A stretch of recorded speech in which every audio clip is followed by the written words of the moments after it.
Welcome back, everybody. Today, we're going to be taking a deep dive into the world of Zen. Okay. And specifically, we'll be exploring the ideas of Zazen and Kensho using Katsuki Sekita and A.V. Grimstone's book, Zen Training, as our guide. Sounds good.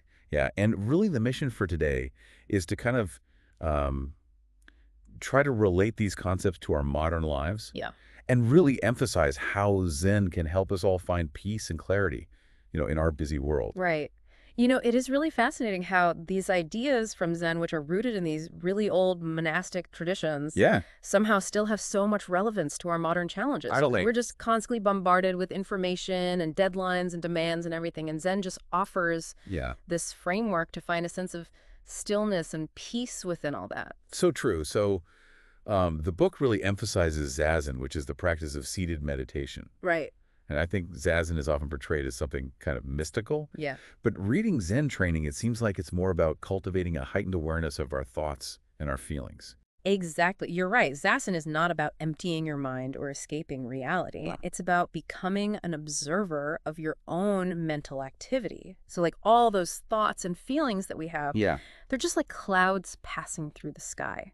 No. You don't try to stop them. You simply acknowledge their presence and just kind of let them drift by. Oh, that's a really nice way to put it. Yeah. It's like creating some space between ourselves and our thoughts Right. instead of always getting kind of caught up in them. Exactly. Now, the book also mentions Kensho, Right. which I understand is like this sudden awakening or insight Yeah. that can kind of come from this practice of Zazen. So Kensho is often described as like a shift in perception, like a moment of clarity where you see things with fresh eyes, you're free from like your usual thought patterns, Yeah. And you can even think about it like if you've had a problem that's been bugging you for days, Right. and then suddenly the solution just pops in your head out of nowhere. Like an aha moment. Yeah, that aha moment, like things clicking into place, that's a lot like a mini Kensho. Oh, interesting. So it's not like a mystical experience just for monks and monasteries. Exactly. Something we can actually kind of access in our lives. It is, while a full-blown Kensho might be rare. Okay. These smaller glimpses of insight, those little moments where we see beyond our usual limited perspective, Yeah. those are way more common than we think, and Zen practice helps us kind of cultivate those moments and integrate them into our everyday lives. Wow. I like that a lot. Okay, so the book also goes into a lot of detail about the importance of posture and breathing during Zazen. Right. Is that really as significant as they make it sound? It really is. The physical aspect of Zazen is often overlooked, but it's really crucial. Okay. Think about it. When you're stressed or anxious, your body tenses up, right? Your Yeah. breathing gets all shallow. Yeah. Zazen addresses this directly by focusing on your posture and your breath. Okay. You're actually calming your nervous system, and you create a more receptive state of mind. So it's like that whole mind-body connection thing, right? Exactly. Like what we do with our bodies influences how we feel. Absolutely. The book even talks about this concept called off sensation. Off sensation. What's that? It describes how, as you get settled into Zazen, your awareness of your physical body fades, and your mind becomes more focused. Interesting. It's like when you get really engrossed in a good book or a movie, Right. you kind of lose track of your surroundings and you're completely absorbed in what's happening. Yeah, like you're in another world. Right. Okay, so then there's also this idea of the tanden, Uh-huh. which the book describes as like a focal point in Zen praxis. Right. So what exactly is the tanden? It's not really a physical organ. It's more of a concept. Okay. It's located in the lower abdomen, and it's often called our center of gravity. Okay. And in Zen practice, focusing on your tanden helps cultivate a sense of groundedness and stability, both physically and mentally. I'm really interested in how all these concepts like Zazen and Kensho and this tanden, Yeah. how do they translate into practical things for our daily lives? Well, remember that reversible figure phenomenon we talked about earlier? Yeah, what was that? It's that optical illusion where Right. the same image can be seen as two different things, Well, depending on how you're looking at it. Like the classic example is that vase that can also look like two faces. Oh, yeah. Yeah, I've seen that. It's amazing how your perception can shift Exactly. back and forth. Now imagine applying that to your own life. Okay. How often do we get stuck in one perspective, Yeah. only seeing a situation from our limited point of view? All the time. Especially when I'm stressed or upset about something. Right. Well, Zen encourages us to have a more flexible and open-minded perspective. Okay. It's about recognizing that there's often multiple ways of seeing and interpreting the same situation. Oh, that's so interesting. Yeah. So Zen's not just about sitting on a cushion and meditating. Right. It's about bringing that same awareness and flexibility to like our everyday interactions and the challenges that come up. Exactly. Zen's really a way of life. A way of being in the world with presence and openness and compassion. I love that. It's about finding that stillness within ourselves, even in the middle of all the busyness of modern life. That makes me think about how often we feel trapped or stuck in our lives. Yeah. Just going through the motions. The book actually talks about that feeling. Really? It's called thrownness, that feeling of being thrown into a world we didn't choose. Thrownness. Yeah, it can lead to anxiety and feeling alienated. Yeah. I think a lot of people can relate to that. Absolutely. And Zen offers a path to overcome that. Okay. Not by escaping the world, Right. but by finding freedom and meaning in the present moment. Okay. It's about shifting our focus from dwelling on the past or worrying about the future to really appreciating the richness of right here, right now. It's so powerful. It reminds me of like mindfulness practices, encouraging us to be present in each moment. Exactly. And really savor even the simple things we often take for granted. By cultivating that present moment awareness, Yeah.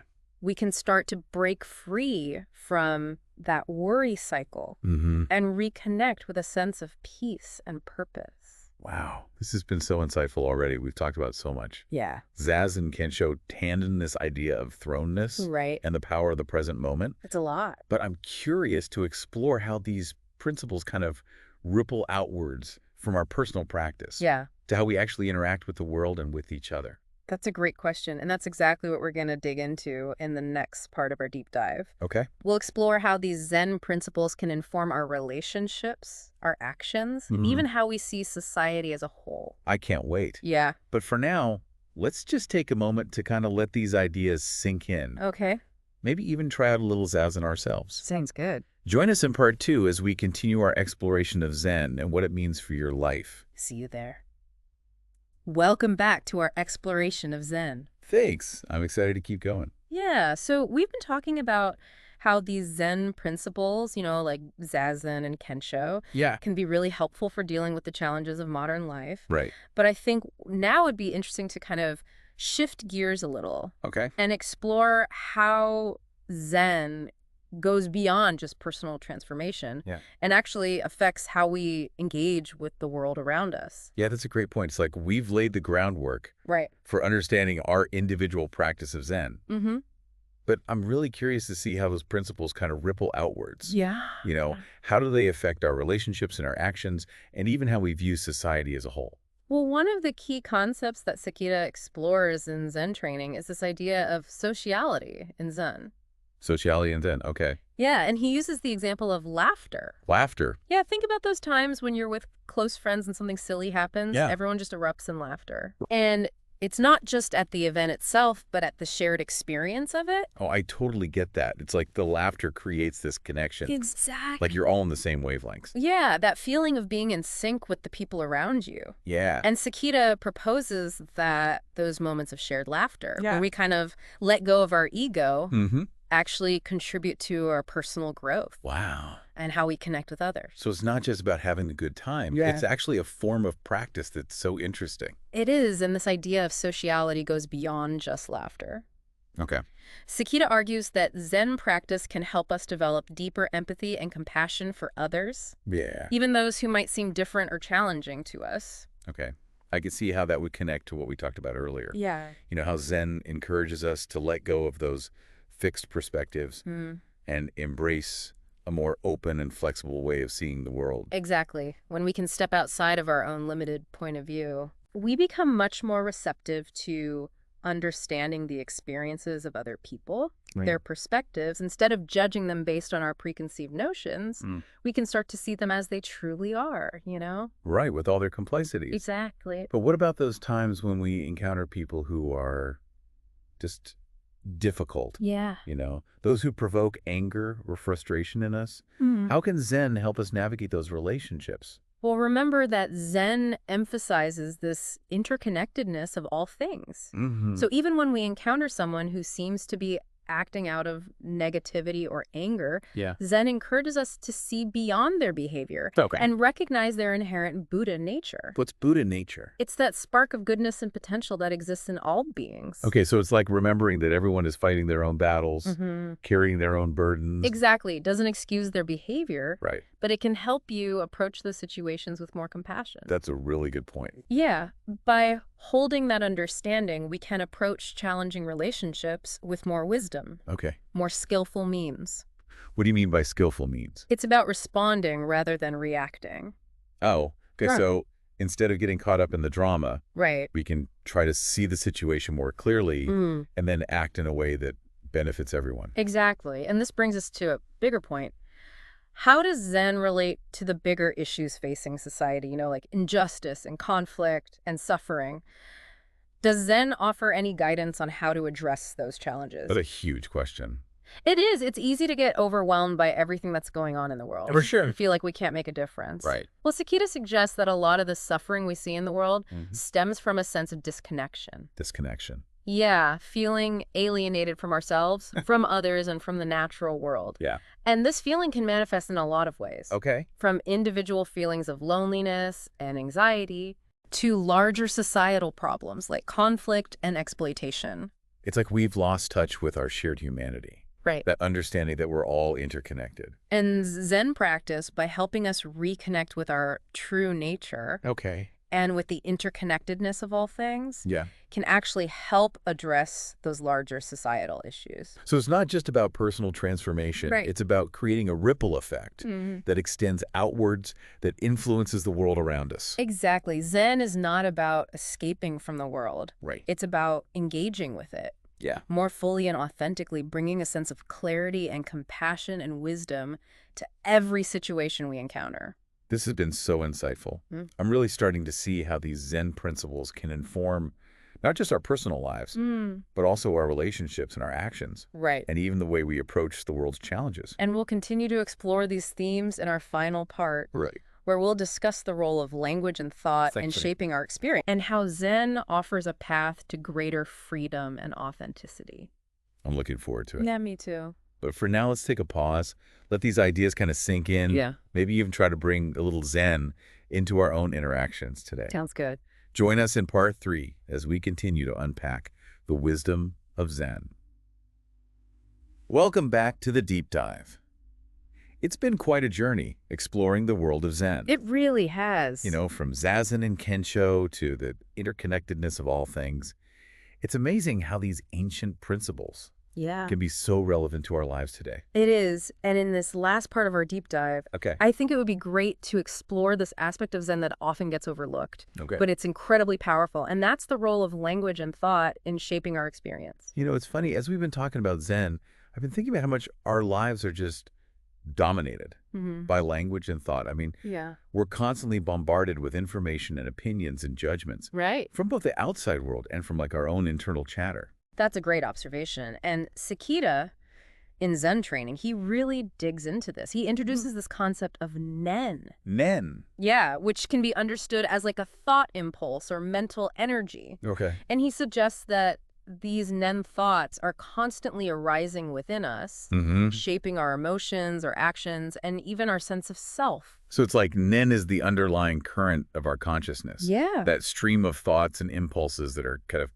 operating beneath the surface. Yes. And what's really interesting is that Sakita distinguishes between different types of nen. Oh, okay. There's a first nen that's focused on outward perception, Okay. a second nen that reflects on our thoughts, and then a third nen that synthesizes those thoughts and forms intentions. Wow. It's like this continuous cycle Yeah. of perceiving, reflecting, and intending all happening in our minds. So much going on in there. It is a lot to process. But how does Zen practice relate to this whole interplay of Nen thoughts? Well, Sakita suggests that our habitual way of thinking, which is often driven by like our ego and anxieties, can actually distort how we see reality, Okay. which leads to suffering and disconnection. Right. Zen practice, through cultivating a deeper awareness of these Nen thoughts, offers us a path to break free from those patterns. So instead of being ruled by our thoughts and emotions, we can learn to observe them without judgment, Exactly. creating more space for clarity and peace of mind. Yes. Zen encourages us to cultivate like a more spacious and flexible mind. Okay. One that's less reactive to those habitual thought patterns. And more open to seeing things as they really are.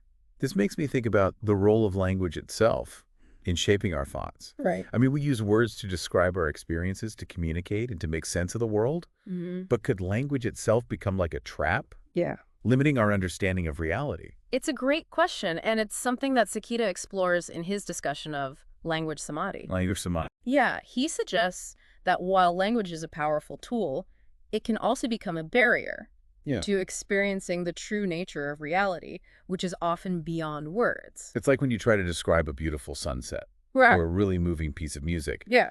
Words can't really capture the whole experience. Exactly. And Sakita suggests that Zen practice, by helping us develop a deeper awareness of our thoughts and perceptions, can actually help us transcend the limitations of language. Wow. And experience reality more directly. So it's not about rejecting language altogether. No. It's more about recognizing its limitations and finding ways to go beyond them. Exactly. To experience a more profound understanding of reality. And this language samadhi isn't just for Zen masters or something. Okay. Sakita says that we can actually experience glimpses of it in our everyday lives. Oh, really? Yeah, think about those times when you're reading a really moving poem. Right. Or listening to a piece of music that resonates deep within you. The words or the sounds kind of dissolve. And you're left with this profound sense of meaning that goes beyond the words themselves. I've definitely had those moments where a piece of art or music just transports me. Exactly. Like a window into a deeper truth that can't be put into words. And those moments give us a taste of how Zen practice can help us break free from the constraints of language and experience a more direct and profound connection with reality. This has been an amazing journey. It has. As we wrap up our deep dive into Zen, what's the one thing you hope our listeners will take away from this? If I could leave our listeners with just one thought, it would be this. Okay. Zen is not a set of beliefs or doctrines. Okay. It's a practice. It's a way of life that invites us to engage with the world with a sense of presence and openness and compassion. It's about being fully alive to the present moment, embracing all of it. Yes. And connecting with that deeper sense of peace and interconnectedness. Right. And through practicing zazen and mindfulness, and exploring the depth of our own minds, we can discover a profound sense of freedom and peace and interconnectedness. Wow. Not just within ourselves, but with all things. I think this deep dive has been truly enlightening. I agree. And I hope it's made you curious to learn even more about Zen. Me too. And how it can impact your life. Until next time, may your journey be filled with moments of clarity and compassion. Yes. And the deep peace that comes from connecting with your true nature. This has been The Deep Dive. Thanks for listening, everyone.